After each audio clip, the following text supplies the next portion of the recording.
Dev ki jai. Okay, so this is another class for Harinama Cintamani.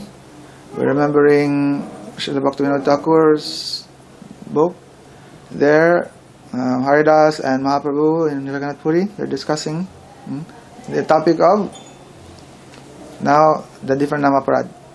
So now in chapter 5, Haridas Thakur, he began telling to Mahaprabhu, he's telling, now listen to the second Namaparad, and that is committing this offense where you think or you consider the names of the demigods to be equal to the names of God, or to consider the demigods like equal as Krishna or independent from Krishna, like this.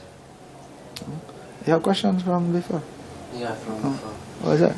So I just want to finally understand in full how to regard about Grihastha devotees. Because you were talking about surrender, and that the main limb of surrender, Sharanagati, is like Bhakti Varanam, that Krishna is your only maintainer. Yes. And for example, if you see someone like Jayadeva Goswami, he had a wife, but he was mainly doing bhajan, writing poem, worshiping Radha Madhav. He was not worrying about maintenance, But about those Grihastha devotees who are they have to they're not it seems like they are not surrendered, because instead of doing bhajan they're going to some office doing some job. Why not just chant japa in your house on the kirtan? Is that not a sign of not surrender? No. See, every ashram, they have duties. The duty or the dharma of those in Grihastha ashram, they take care of family. That means also working, having some livelihood. That's part of the dharma. Because now, he's not only having a wife, he will have kids also. And now he has to make sure that they will be maintained like this. So if you want to forget your wife and like that, then why you have family? You can be sannyasi. You can do like that. So for sannyasi, you have a different dharma. They have set of duties also.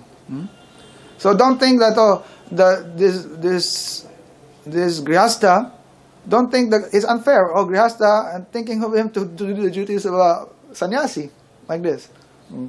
He should just sit and forget about his wife and kids like this. He has to take care. That's part of his dharma. If he do that, then actually that's his religious duty. It's like service also to Krishna. And so it has to be well arranged in that household, that the center of the household is Krishna. So then he works. Only in the household life you have this, you have this a permission for getting money, working for money, like that. All the others, they beg. So them, for householders, then they work, they get money, and then they maintain, and also they maintain the other ashrams. They give also donations to the brahmacharis, to the vanaprasthas, and the sannyasis, like this. So they have that duty. Yes. The idea came with if you chant Grihastha, Krishna will maintain, but only you, not your family. But then, no. Why would a devotee? Why would he want to have family? Because this is a material desire. It's not a limb of bhakti to have a family. So this means he's not full surrender, because this is not. See, you cannot force people. Society is arranged like that, and you cannot force someone to have that desire. I want to have a family, like this. Especially ladies, they want family. Like ladies, they want this. To become mother. They want child, like this. It's like nature. So this is sanskar from past, and you cannot just say no. So this is mercy of God that there's arrangement for them. And in this way, that's why there's the Varnashram. In this way, there's a facility to also help those who have have actually like renounced. Like there's the sannyasis and the brahmacharis and vanaprastha, like that. So everything not like very rigid. Like it has to be like this. Krishna is like, okay, no problem. Like nice arrangement for everything. Everything is like, it should be like Krishna doesn't force. Understand?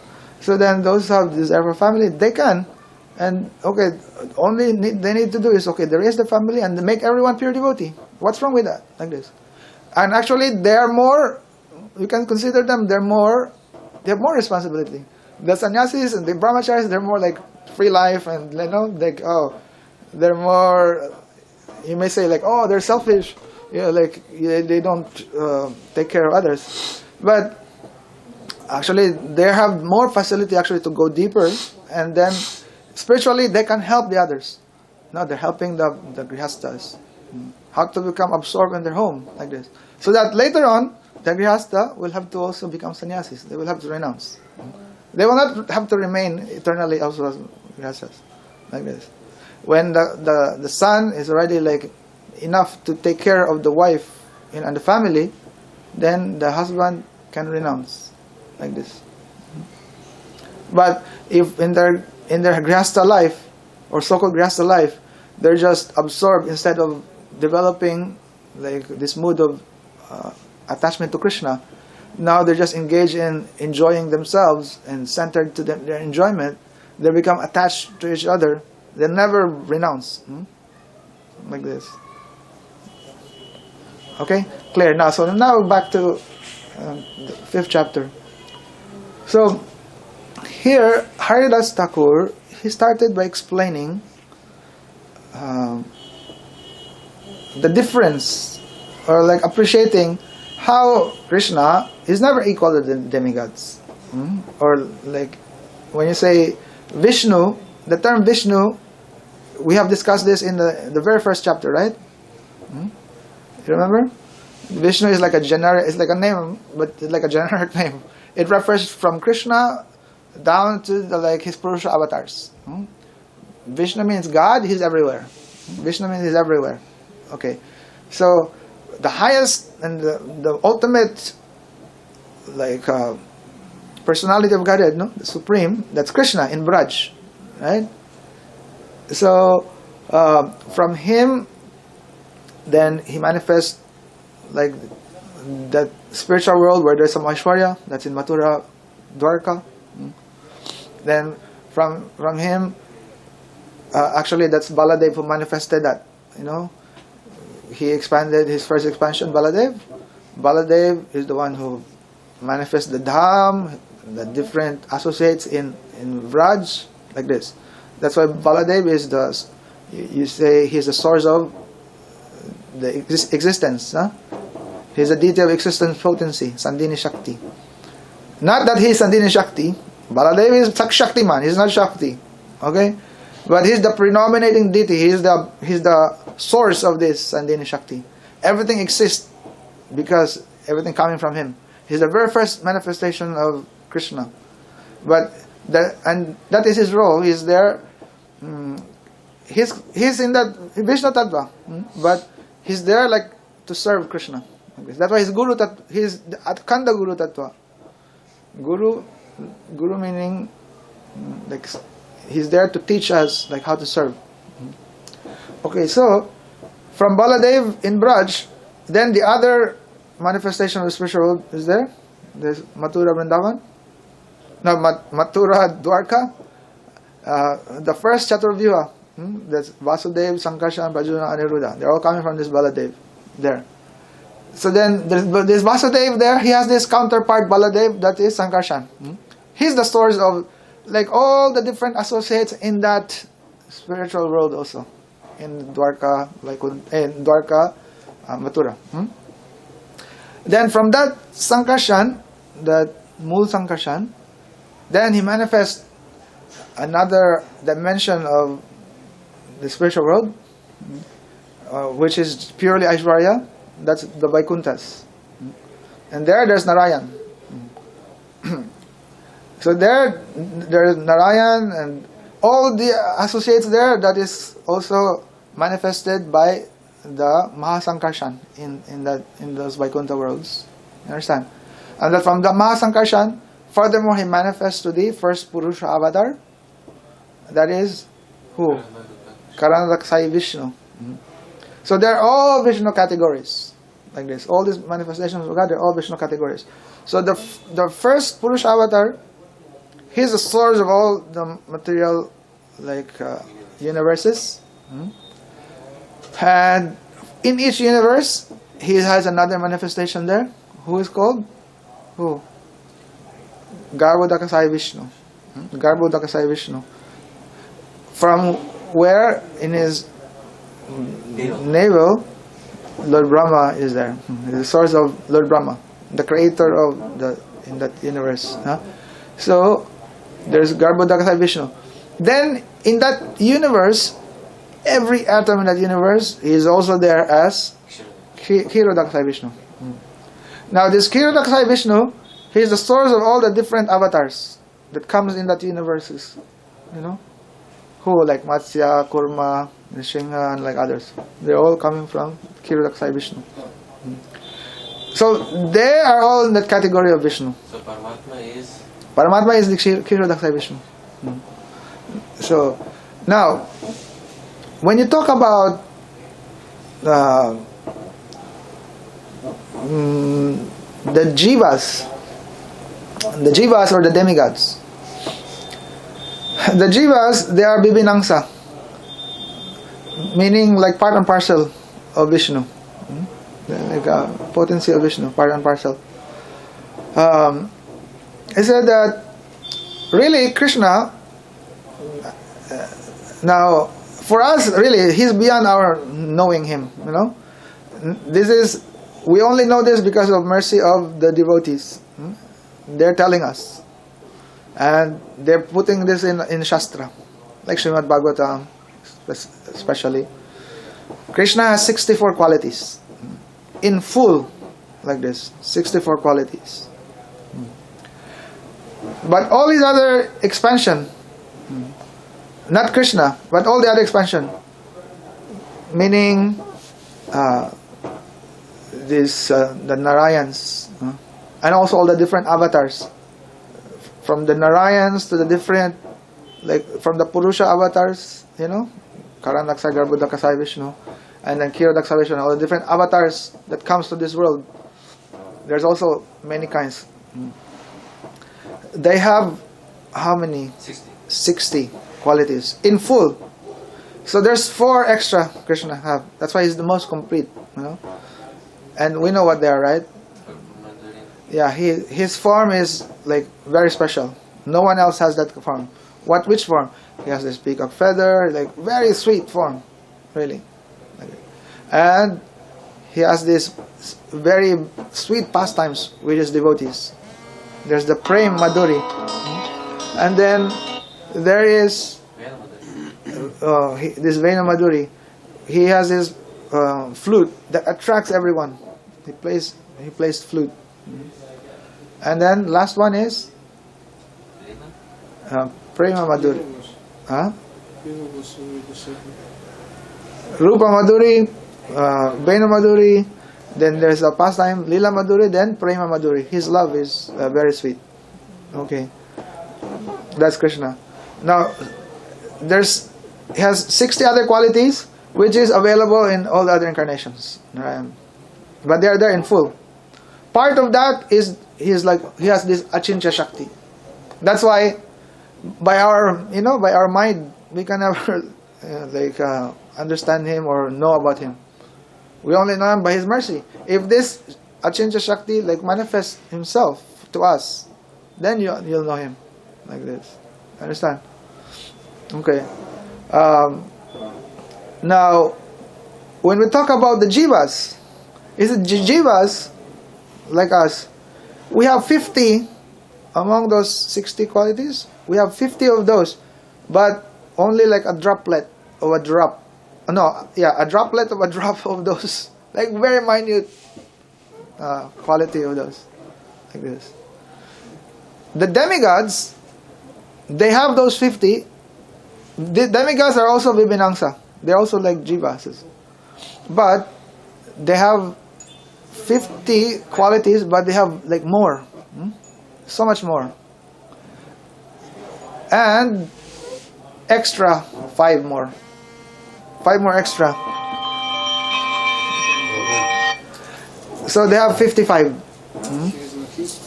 Okay. Okay. So then you can see they have 55 qualities, not even like full.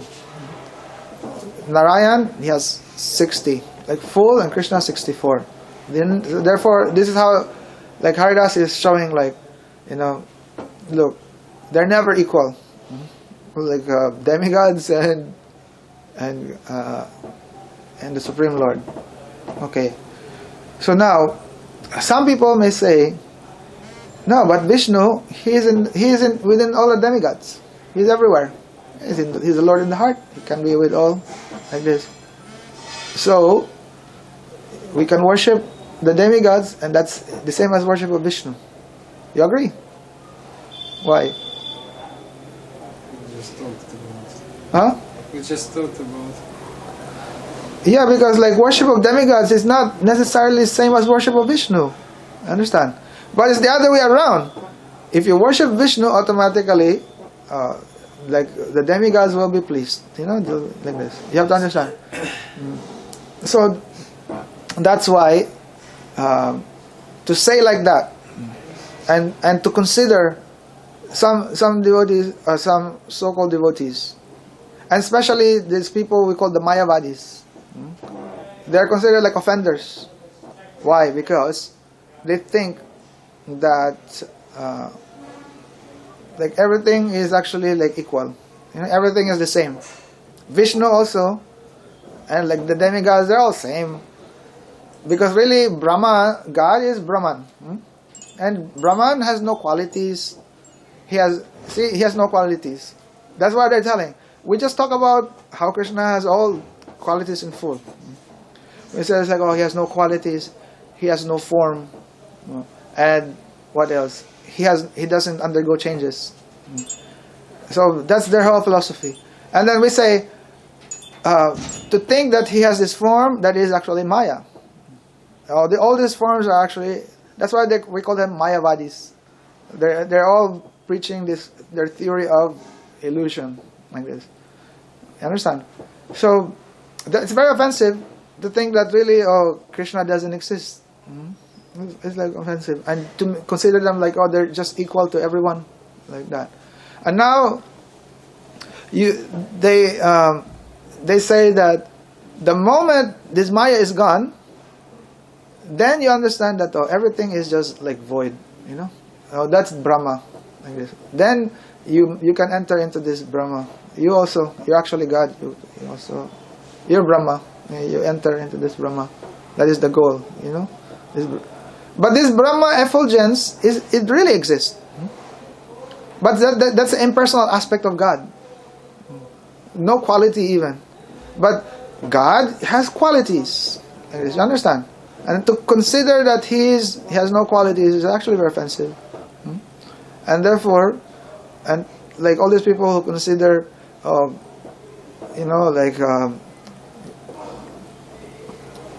this kind of philosophy, they're offenders. So they may worship Vishnu, but that worship of Vishnu is really not real worship of Vishnu, because for them Vishnu it doesn't really exist. It's like Brahman. But the Vedas, when you say Vishnu is actually Brahma. He is the omnipotent Brahma, like that. They're just like different names, but their understanding of Brahma is like, no qualities, like that. You understand? So it is said that some also worshippers of demigods, and maybe because by their karma or whatever, then they born into this family where they're worshippers of demigods. So then they think that the demigods are like independent lords, or they're like equal standing as Vishnu. Like they have, like they call the polytheists. Like they think like there's many gods, and then like they're independent, like this. So this is not truth. There's only one God. God has many names. With the situation with the demigods, they're actually devotees of God. They're empowered jivas, performing a specific role in the cosmic manifestation, like this. So sometimes demigods, they're considered great because they answered my prayers, but they can only give as much as like how much they can give, which are all related to actually to the material existence. They can give you wealth, they can give you knowledge in this world, like this. But some of them, they can also bless you to devotion, like this.